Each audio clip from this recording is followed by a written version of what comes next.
and it was requested that I show how I use my untrimmed, unmounted rubber stamps like the Saturated Canary and Little Darling stamps I showed in my last haul video.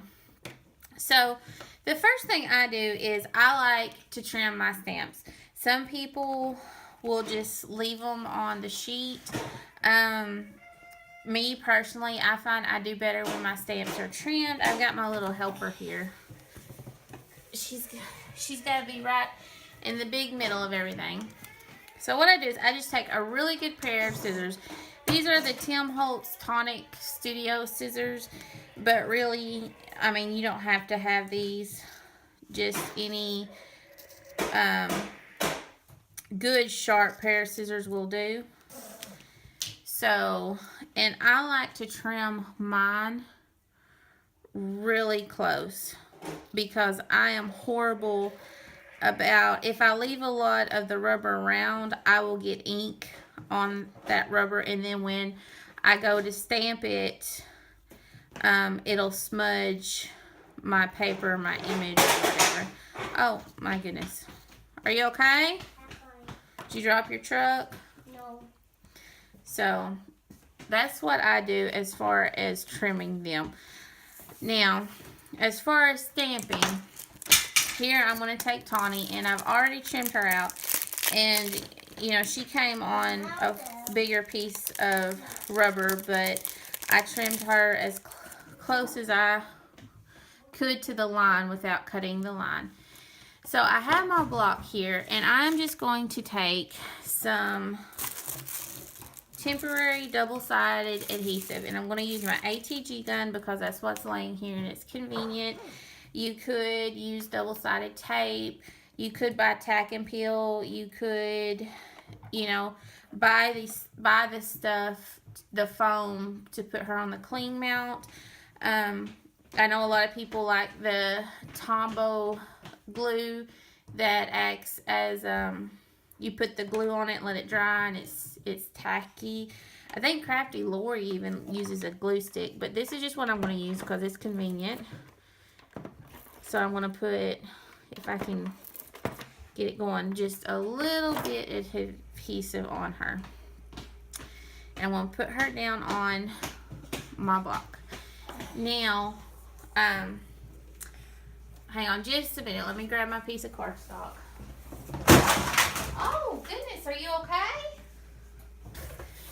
My daughter. It was a craft-a-lanch. You know what a craft-a-lanch is? If you're unorganized like me, you do.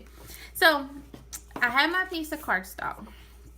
Now, since she doesn't have any foam on the back of her, I'm going to take, this is just a piece of foam. Mouse pads work great for this, but you just want, I know, Mama knocked my stuff over. Something that's just going to have a little bit of give to it, because you do get a better impression that way. So I have her on my block with my temporary adhesive.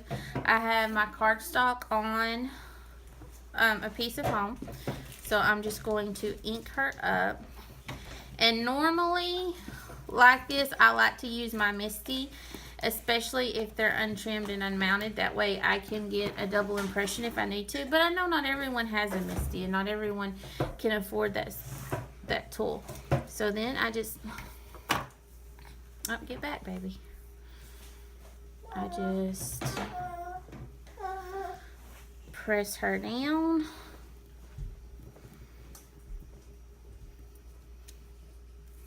And there you go.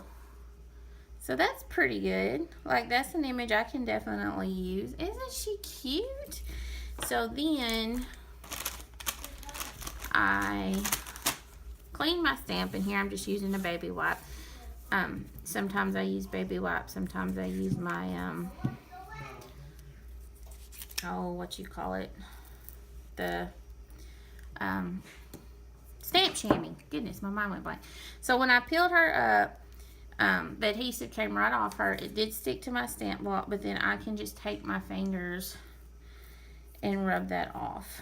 And if there's any little bit left, I can just take my wet wipe and rub that off, and there we go. So that's, and there's no sticky residue there. And I did get a perfect image stamping her that way. So thank you guys so much for watching, and I did hope that I helped the person who was asking, and maybe some other people out on how to use these types of stamps. Talk to y'all later. Bye.